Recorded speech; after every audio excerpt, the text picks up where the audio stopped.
Söğüt'te kargaşa çıkar bak. Ne yap et, onu bul.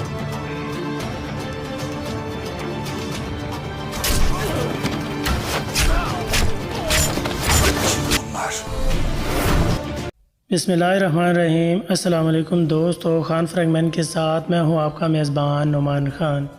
क्या Abdurrahman गाजी इस series को छोड़ जाएंगे? वाकई ही उनकी अब शहादत हो जाएगी या मालन खातून और उस्मान गाजी के दरमियान तल्ख कलामी पैदा होगी और दोनों कबील के इख्तलाफात मज़ीद बढ़ सकते हैं? क्या दुंदार की गद्दारी का पता चल चुका है और दुंदार कबीले को छोड़कर भागने में कामयाब हो जाएगा? और क्या सावची भाई इस सीरीज़ को दोबारा कब ज्वाइन करने वाले हैं?